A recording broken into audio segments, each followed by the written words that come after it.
Conhecer o território adjacente é potencializar nossa existência em uma relação de troca, para fortalecer os diálogos que reverberam no legado do pátio do colégio, do CAU, Conselho de Arquitetura e Urbanismo de São Paulo, da Galeria do Rock e do Mercado Municipal, o Mercadão, o trânsito de histórias que somam o nosso entorno. Olá, eu sou Léo Dias e esse é o Escutas e Partilhas, produzido pela Fundação Teatro Municipal de São Paulo, somando potências e difundindo conhecimentos. Axé.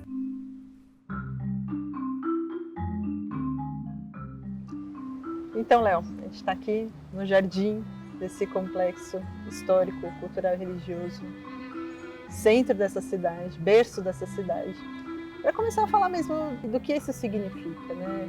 Aqui em São Paulo, você tem ali no nosso museu uma das frases que é São Paulo, muitos símbolos, mas uma só origem. Porque muitas vezes a gente prescinde da nossa história pessoal, da nossa história como urbe, né? E prescindir da história a gente consegue observar que também é um movimento que nos leva a muitos erros, né? Então ter essa dimensão da história é muito importante.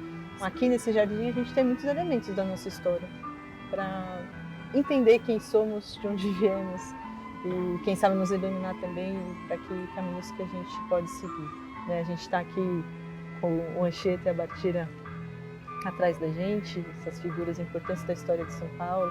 A gente tem pau-brasil aqui, a gente tem pés de café, a gente tem os lampiões a gás, tudo isso faz parte da nossa história. Se a gente não olha para a história, se a gente prescinde da história, a gente quebra propriamente a nossa pertença nesse território e quanto que isso significa para a nossa vida cotidiana, quanto que isso significa também o que a gente deve tomar de decisão para esse território, para a nossa vida nesse lugar. Dentro dessa origem, dentro desse berço que nós estamos, é correto eu afirmar que São Paulo é uma terra de ocupações, Larissa? Ela é uma terra de ocupações, ela é uma terra de disputas. Quando os jesuítas chegaram aqui numa missão apostólica na década de 1550, e propriamente em 1554, quando eles fundam um colégio aqui em homenagem ao apóstolo Paulo, não por acaso, essa vila que se formou em torno do Colégio dos Jesuítas, e esse colégio foi o centro de toda a vida urbana desse lugar até o século XX, não por acaso a gente teve um cercamento dessa região, né? Uma muralha à moda medieval, mas com as nossas condições precárias, né? Então, muros de taipa protegendo esse território, que era um território em disputa. Você tinha, por um lado, populações indígenas contrárias à presença dos portugueses aqui. Você tinha outras populações indígenas, às vezes até da mesma etnia, que em aliança com esses portugueses defendiam essa vila incipiente. Você tinha outros indígenas aliados de outros colonos, portanto, de franceses na Guanabara que atacavam aqui a favor desses franceses. E ao longo do tempo, os jesuítas vão ser expulsos daqui mais de uma vez, né? Esse espaço vai se tornar Palácio do Governo de São Paulo, primeiro residência dos governadores, depois propriamente sede do governo. Esse espaço também vai ocupar a Secretaria de Educação quando há uma popularização dessa região central da cidade de São Paulo. E a partir do quarto centenário, principalmente, né, da comemoração dos 400 anos de São Paulo, o que fazer com esse território? O que fazer com o berço dessa nossa cidade, né? Quando você comemora os 400 anos, é a hora de olhar para a história e falar a quem pertence. Você consegue dar uma dimensão de como que é a relação de vocês hoje, depois de 470 anos, com os povos originários? Essa relação ela existiu a partir do momento que os jesuítas chegaram aqui. Eles vêm, no primeiro momento, para servir de auxílio espiritual para os colonos. Quando a Nóbrega chega aqui e reconhece esse território, eles têm essa característica de reconhecer os lugares, a cultura e propriamente as condições de execução da sua missão. Ele vai dizer que não são os colonos o objeto do trabalho deles ali. Ele vai dizer que são os naturais da terra que são a nossa empresa, né? E propriamente ao longo do processo colonial, né, e desse contato, eles vão percebendo que essa empresa vai se traduzir muito mais no sentido de proteção contra esse processo de escravização que estava acontecendo já principalmente a partir do século XVII. né, a instituição dos aldeamentos ali, de toda essa confluência, né, entre a Companhia de Jesus e os povos indígenas, nesses modelos de aldeamento, servia muito nesse sentido de frear a escravidão, né, das populações indígenas aqui em São Paulo, também em outros territórios. Quando a gente vê a história oficial, é que jesuítas e bandeirantes faziam parte de um mesmo pacote, de um mesmo grupo, que são colonos, são os estrangeiros, que estavam aqui contra, propriamente, os naturais da terra, como se dizia no século XVI.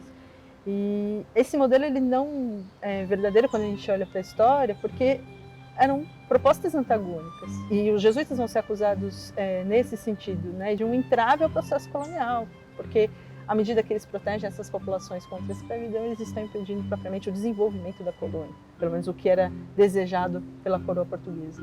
Então vão ser expulsos daqui em 1640, depois vão ser expulsos daqui novamente no século XVIII, e nunca deixaram de estar junto com as populações indígenas. Quando eles retornam para o Brasil a partir de 1842 e vão paulatinamente recuperando ali algumas áreas de atuação, não as suas áreas históricas, mas outros espaços, eles vão voltar a trabalhar com os povos indígenas noutra perspectiva, né? Então, se lá no século XVI a gente falava de conversão, de salvar as almas desses homens, dessas mulheres, no século XXI a gente tem uma outra perspectiva, que é de estar junto, que é de reconhecer aquelas lutas, as lutas atuais, é de reconhecer os seus direitos e de trabalhar em prol propriamente desses interesses indígenas e de valorizar essa cultura.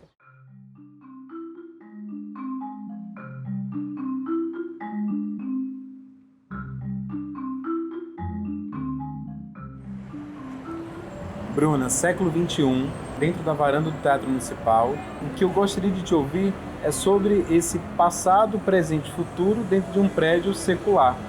E dentro de uma urbanização que existe uma atmosfera constante de rotação, de trânsito. Mas a arquitetura, ela é ou não é tão onipotente para poder afastar ou atrair públicos? Eu acho que a gente está aqui falando tanto do teatro quanto da Praça das Artes. Então a gente está falando de duas arquiteturas de períodos diferentes. Então o Teatro Municipal, de uma produção de arte para um pequeno grupo, que ela entrava e assistia dentro do teatro uma ópera, uma peça, e a Praça das Artes, que ela tenta, através do espaço público, convidar as pessoas a fazerem parte da arte, da produção artística da cidade. E aí o que a gente tem a dizer é, essas duas arquiteturas, de alguma forma, elas são monumentais. Uma mesmo que seja para dentro e a outra para fora. Elas têm uma escala monumental, e o que faz a gente pensar a arquitetura que você me pergunta do futuro é uma arquitetura que a gente entende a escala de quem está passando pela rua, de quem se sinta parte convidada de entrar nesses espaços. E aí a gente pode falar, inclusive, não só da arquitetura, também de como levar essas atividades para fora. Então, como levar as atividades, por exemplo, para a escadaria do teatro e que ela faça parte dessa paisagem. Ou como as atividades podem acontecer na Praça das Artes, na região onde existe já um vão, para que aconteçam atividades e que as pessoas se sintam parte dessa arquitetura. E aí o que eu digo é que a gente pensar um pouco a arquitetura do século XXI é pensar não só a arquitetura, a arte. A gente tem uma ideia de que nós precisamos levar a arte para as pessoas, a gente precisa trazer as pessoas para elas contarem o que é arte para ela. Então, eu falo muito dos valores de patrimônio histórico, por exemplo, eu trabalho com patrimônio cultural. Então, a gente tem esses valores expressos na materialidade, a gente tem os valores históricos, artísticos. E aí, de alguma forma, onde está a sociedade nesses valores? A gente começar a entender que a sociedade é um valor. Bruna, eu fico aqui imaginando quando o Ramos projetou tudo isso. Ele não deve imaginar que o Teatro Municipal foi engolido por outras arquiteturas, outros ambientes sonoros aqui. E aí eu fico imaginando, tanto no lado externo, todo esse caos e toda essa relação de amor com a cidade em relação a esse patrimônio que a gente tem aqui. Você consegue passar para a gente como que foi toda essa construção, toda essa ideia e esse imaginário de quando ele projetou tudo isso aqui? Bom, eu entendo que quando o Ramos projetou tudo isso aqui, ele não tinha, obviamente, ideia do que viria a ser São Paulo. São Paulo tinha um crescimento acelerado já, mas não como se tornou nos anos seguintes. E a ideia da construção do teatro, ela é posterior à construção do Viaduto do Chá. Então, a cidade de São Paulo, ela estava restrita ao que é o Triângulo Histórico. Tinha atividades também em outros lados, mas existia uma tentativa da população de conectar esses dois lados. Hoje aqui onde é o vale era uma plantação de chá. E aí então a construção do viaduto mudou muito a relação entre esses dois lados da cidade, que o Benedito fala no livro dele e chama de uma cidade nova. E essa cidade, a vida cultural começou a passar para além do Vale do Anhangabaú. O viaduto do chá proporcionou essa nova vida desse outro lado cultural, comercial, que pouco antes existia. E então a gente está falando de um teatro que foi construído, então o viaduto ele foi construído em 1892, ele passa por uma reforma em 1902 e o terreno do teatro é comprado em 1903, então são 8 anos de obra e até 1911, quando ele finaliza a obra, é feita a inauguração do teatro. E aqui então a gente está falando de uma área que era uma fazenda, era uma plantação. E aí, de repente, nos anos seguintes, essa nova vida cultural e toda a relação, transformações econômicas e sociais que a cidade passou, foram transformando essa paisagem com toda certeza. Ramos de Azevedo podia imaginar, obviamente, uma transformação, mas não que o teatro seria talvez sufocado pela arquitetura que foi construída em volta e pela atividade urbana que hoje é também diferente em volta, né? A gente tem uma outra relação social do teatro com a paisagem.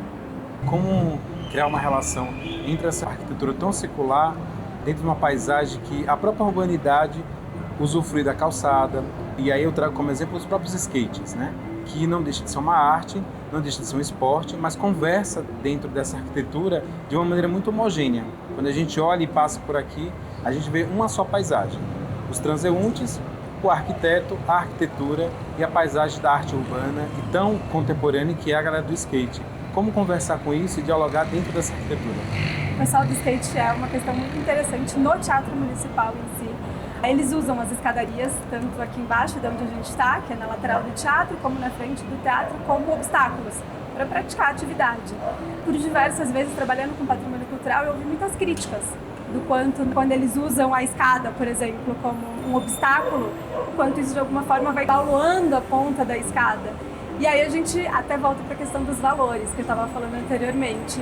Será que a gente entender que esse abaloado do skate não faz parte da memória do edifício, tanto quanto toda essa arte que a gente tem aqui dentro? E de pensar então como, por exemplo, toda a lateral, a hora que a gente estava vindo para cá, o pessoal estava praticando aqui. Então temos uma parte enorme aqui do lado que poderia ser utilizada com práticas. E de uma discussão que integre teatro e o skate. E que pouco ela é pensada, por exemplo. Em vez de só criticar o quanto o skate, enfim, de alguma forma, que também tem que se preocupar, a gente está falando da materialidade, que ela é importante para a preservação. Mas como a gente integrar todas essas ideias de uma arquitetura secular e de práticas culturais contemporâneas que a gente tem hoje no território.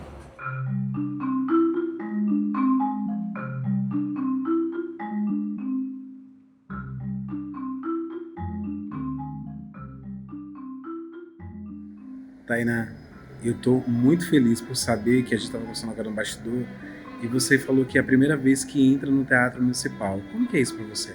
Para mim é muito simbólico, principalmente porque eu estou me aproximando de algo que para mim era muito distante. Distante não só fisicamente, mas distante culturalmente, né? Porque quando você fala teatro municipal, você fala, nossa, o teatro municipal. Então, não só para mim, mas para minha família também. Então, fazer essa entrevista no Teatro Municipal, entrar aqui pela primeira vez, para mim está sendo sensacional. Você mencionou dessa distância. Essa distância eu imagino que você acaba tendo um olhar de observância de alguns territórios até chegar aqui. Como que é para você olhar esses territórios que você ultrapassa para chegar até o centro e criar uma análise crítica diante de algumas arquiteturas? E aí essa arquitetura que eu falo é tanto a arquitetura moderna, contemporânea, se há ou não algumas restrições, se há ou não algumas opressões. A gente entende que hoje tem uma preocupação maior dentro desses novos desenhos. Como que é para você? Antigamente, né, quando a gente pensava em arquitetura, a gente pensava muito a partir do molde europeu. Atualmente a gente está vindo com outro pensar a arquitetura, a partir de olhar afrocentrado. Então entender essa arquitetura não só a partir, por exemplo, da cosmovisão africana e afro-brasileira, mas entender essa arquitetura para o negro, né, e para outras minorias que são interessantes para a gente repensar. Então acho que esse é a principal diferença que a gente está pensando agora atualmente na arquitetura, né? Então a gente pensar muito além da ornamentação, mas entender como que essa arquitetura, ela dialoga com o entorno, dialoga com as pessoas, se ela é ou não convidativa para se estar ali, né? Para pertencer nesse local. Você consegue ter uma relação, Tainá, dessas arquiteturas que são opressoras dentro do centro urbano, quando eu menciono que grupos de mulheres acabam não passando por determinados territórios, determinados grupos são marginalizados naquele território por conta da arquitetura, tendo ou não ocupações, tendo ou não relações com aquele entorno. O quanto determinadas ruas, o quanto determinados espaços são inviabilizados ou não tem transeuntes. E eu não falo daqueles espaços que tem comércio por conta de restrições de horários. Espaços mesmo urbanos, seja de lazer ou não. Então, por exemplo, quando você pensa em certos elementos urbanos que compõem essa paisagem, então, iluminação, equipamentos ou o próprio perfil das pessoas que estão ali, eu acho que isso diz muito sobre esse espaço ser ou não convidativo. Então, a gente ter esse olhar objetivo para o que compõe essa paisagem urbana, esse espaço urbano. Então, esse espaço que eu me sinto mais ou não convidativa, diz muito sobre esses elementos que eu comentei. Tainá, é o seguinte, eu já estou muito feliz em saber que você está aqui, ocupou esse território, somou com a potência de sua fala e nos fez compreender o quanto a gente tem que abrir e olhar para outras perspectivas dentro da arquitetura. Te provoco agora dizendo o seguinte, a gente enquanto artista, eu particularmente enquanto artista, aí eu falo por mim, consigo entender onde está o nosso espaço, né? Aqui no Teatro Municipal e por toda a Fundação Teatro Municipal, a gente tem uma programação que tem a sua visibilidade dentro do protagonismo negro, em algumas programações, outras não, em alguns momentos com visibilidade, outras não, mas esse é o ciclo e a gente vai mudando enquanto a gente estiver na alternância. Dentro da arquitetura eu acredito que não seja diferente.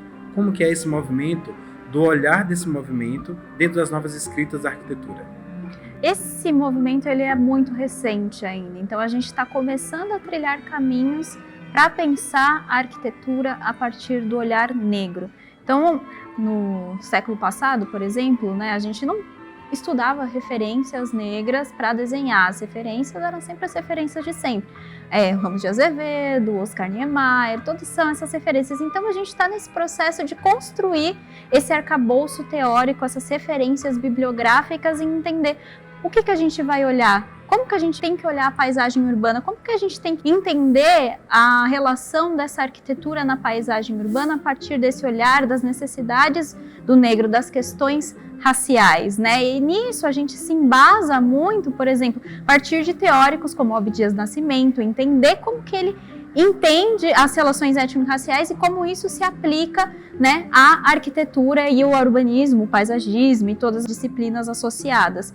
Então, eu acredito que a gente ainda está trilhando um caminho para entender quais são essas referências e criando novas referências. Então, esse é o processo, né? E eu acho que é importante a gente ocupar espaços e mostrar para a população quem são esses arquitetos negros. Você conhece algum arquiteto negro? Você conhece um urbanista negro? Né? Você já estudou algum dessas referências? Então a gente está nesse processo de levantamento que não é um processo fácil por conta da fragmentação bibliográfica que a gente tem. Então isso é um desafio, né? A gente ir além, né, do eurocentrismo do ensino, da arquitetura que impacta na nossa produção projetual e entender, né, essas novas referências. Eu acho que esse é o principal desafio aí para a gente da arquitetura. Muito obrigado. E que a alternância do poder se faça na arte e na arquitetura. Obrigada. Valeu, obrigada.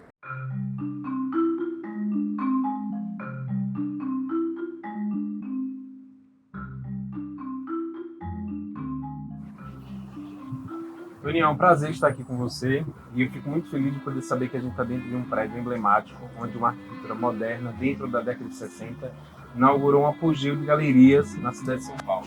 O arquiteto Alfredo Matias, o primeiro arquiteto a construir centros comerciais no país, inaugurou aqui de uma maneira muito épica, colocando lojas de tecidos aqui para vender. E eu gostaria que você comentasse um pouco como foi esse início dentro dessa galeria nesse período, justamente no coração da cidade. Era um momento de transição urbana, né? Nós estamos saindo de uma cultura europeia e entrando numa cultura americana, saindo daquela roupa para experimentar, já pronta para vestir. E nessa transição, nós recebemos aqui mais de 100 alfaiates costureiros mas nós não tínhamos ainda toda aquela formação da cultura europeia e a tradição, né, dessa cultura, que as pessoas andavam todas de terno, de gravata. Então era um momento outro, ainda não existiam os shopping centers. Os shopping centers começaram a ser criados pelo próprio escritório de arquitetura e seus arquitetos. Foi o Shopping Iguatemi 10 anos após a inauguração do prédio do centro comercial Grandes Galerias. Dentro desse movimento de transição, a gente chega meados da década de 70, as lojas ainda continuando aqui, e aí vem uma loja, no meio de tudo isso, dentro de uma atmosfera do punk rock, vendendo um outro contexto, um outro produto ali. Aquilo ali já é um período de transição para um outro produto para as lojas aqui na galeria seriam ocupadas? Na verdade, um pouquinho antes, meados da década de 70, vieram a Op Bop e a Vino Falantes, que foram duas lojas icônicas que trabalhavam com a questão do rock and roll. Mas meados da década de 80, aí sim vem a cultura punk, né? E o punk rock, entre eles, vem essa loja especializada na cultura punk, e aí que deu os embrólios, né? Deu as confusões.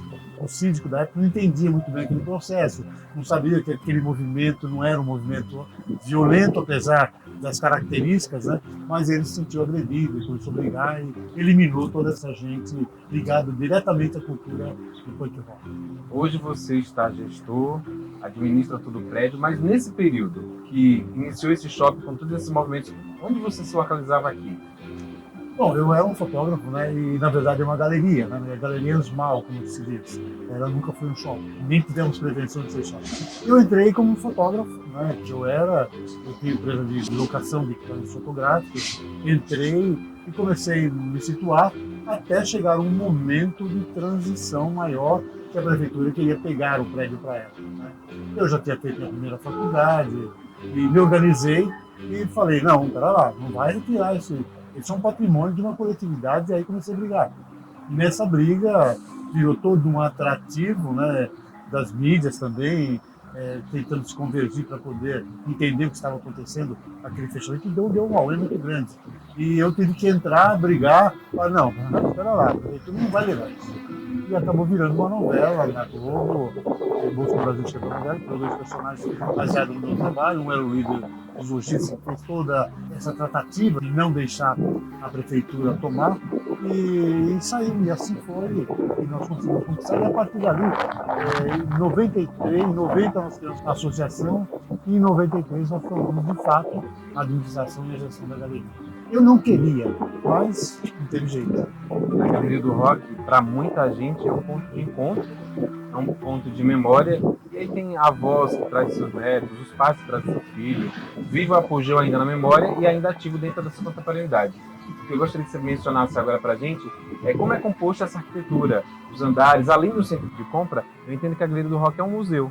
Literalmente é um museu que tem histórias vivas aqui ainda, dentro da sua própria arquitetura, as lojas antigas que ainda fazem parte. Então, a Galeria do Rock ela tem uma dinâmica fantástica. Cada unidade, cada lojinha que você entra tem uma história, tem uma vida. Então você disse muito bem, ela é um museu permanente. Né? Porque, além das pessoas preservarem, as pessoas fazem aquilo tudo com muito prazer, muito tesão, vontade de fazer. Né? E essa é que faz a diferença, né? Essa é o caso da juventude, como você falou. Aqui acontece um ritual de passagem antropológico que é muito comum em qualquer sociedade primitiva. O ritual de passagem seria o público dentro da galeria, o pai acaba sendo empurrado, trazendo, e o menino faz esse ritual de passagem de sair da puberdade para a juventude. Isso é muito comum e que foi visto numa matéria muito bacana do Luiz Carlos Neto, um jornalista brilhante do Estadão, e uma dissertação de mestrado do Albuquerque, que pessoal de antropologia social fizeram uma dissertação de mestrado falando sobre isso. Então, essa dinâmica toda é que compõe esse quadro, né, de Galeria do Rock que não para nunca.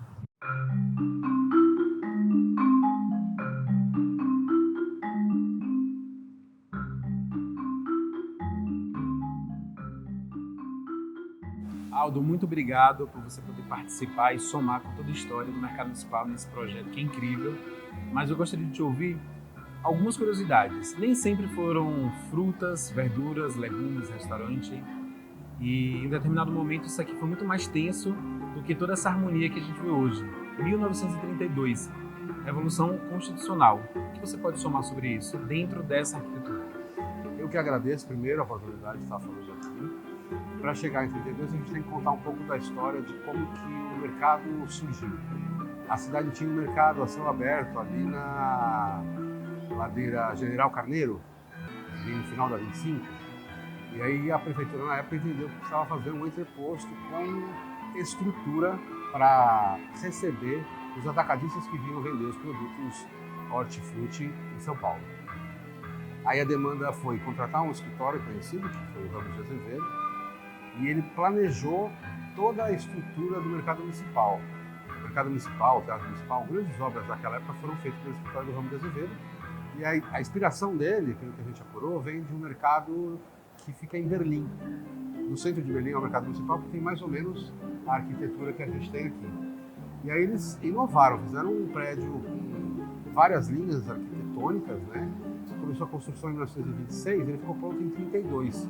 Em 32, como você falou, estava acontecendo a Revolução Constitucionalista, né? São Paulo queria que o governo federal fizesse uma Constituição, enfim, houve a Revolução. E aqui foi usado, antes de ser usado como mercado, ainda que tenha sido construído para isso, foi usado como um paiol das forças de São Paulo. Então aqui foram guardadas pólvora, metralhadora, arma, enfim. E o que contam é que nessa época os soldados que ficavam aqui usavam os corais, né, que são artes campestres, né, eles usavam de tiro ao alvo. Então, antes da inauguração, não por acaso foi em 25 de janeiro de 33, ele teve que ter já um primeiro restauro para ele voltar às características de quando estava pronto e antes da utilização como paiol, para ele ser finalmente inaugurado. E ele foi inaugurado como um ponto de atacado mesmo. O pessoal vinha aqui de caminhões para entregar, os produtores, né? Vinham com fruta, com açougue, peixaria, eles vinham entregar o produto aqui e aí o pessoal vinha aqui fazer compra. Então ele teve a grande parte dos seus 91 anos como exclusivamente atacado. Ao longo do tempo isso foi mudando. Nesse período nasceu o famoso sanduíche de mortadela, né? O Mané do Bar do Mané percebeu que os chapas, os entregadores que vinham entregar, faziam força, né? Entregar a caixa, trabalhavam o dia inteiro, não se satisfaziam com um sanduíche de mortadela normal com 2, 3 fatias. Aí ele passou a colocar meio quilo ou 400 gramas de mortadela dentro do sanduíche e virou uma marca registrada no mercado. Que história incrível! Isso só dá a dimensão de quanto isso é tão histórico e potente dentro de um processo cultural. E aí eu falo isso porque a Fundação Teatro Municipal, enquanto instituição, enquanto todos os seus prédios arquitetônicos, tem um diálogo com a cidade através da cultura. E aí, pensando em cultura, a gente pensa em Mário de Andrade, que movimentou tudo isso aqui na sua época, e aqui ele tem uma relação muito importante. Qual é? Tem. A primeira Secretaria de Cultura de São Paulo quem foi o secretário foi o Mário de Andrade, e a sede dela era aqui, no prédio anexo. A gente tem até uma placa lá, que lá foi instalada a primeira Secretaria de Cultura de São Paulo com o secretário Mário de Andrade. A gente brinca que as cadeiras hoje que a gente usa na administração foram as mesmas utilizadas por ele lá em 1936, 1937, se não me engano, quando da fundação da primeira secretaria. Histórico e emblemático, né? E viver tudo isso aqui é tão gratificante porque nós fazemos também parte dessa história. Todas essas cores que a gente vê hoje, ela ao longo do tempo foi criando algumas alterações de acordo com as gestões e tudo mais. Como foi que deu a abertura para os feirantes entrarem aqui e a gente encontrar o que é hoje aqui o mercado municipal? Como eu te falei, né, foi uma transformação gradual. Na década de 60, 70, começou a haver o comércio popular aqui em volta, né, que ganhou impulso na década de 80 para 90. Isso trouxe a necessidade de lugares para as pessoas comerem. Então, isso acabou gerando um fluxo diferente dentro do mercado. Para além do atacado, as pessoas a visitarem e comerem. Então, começaram a ser abertos os primeiros restaurantes, primeiras lanchonetes. E aí, o apogeu dessa mudança se deu no último restauro, que foi em 2004, quando foi construído o mezanino. Esse mezanino não é original, ele hoje é tombado, mas ele foi feito entre 2004 e 2005. E quando ele foi inaugurado, a proposta dele era ter 8 restaurantes temáticos. Então ele hoje tem 8 restaurantes, era para ser um libanês, um brasileiro, enfim. Essa proposta agregou mais essa coisa do varejo. Então as pessoas vinham comer e começaram a comprar também. Não vinham só os donos de supermercado, os feirantes fazer compras em atacado. Começou a ter o varejo. Aí o mercado virou uma mescla entre varejo e atacado, que ficou mais ou menos equânime nos anos e agora está se invertendo essa tendência. Hoje a gente tem mais varejo, mais restaurante, mais lanchonete do que atacado. Hoje, entre 1/4 e 1/3 do mercado é voltado só para atacado, mas todo o restante é voltado para o varejo e funciona das outras 18. O mercado não fecha, ele funciona 24 horas e das 6, 7 da noite até a madrugada, até 6, 7 horas da manhã, ele funciona para o atacado.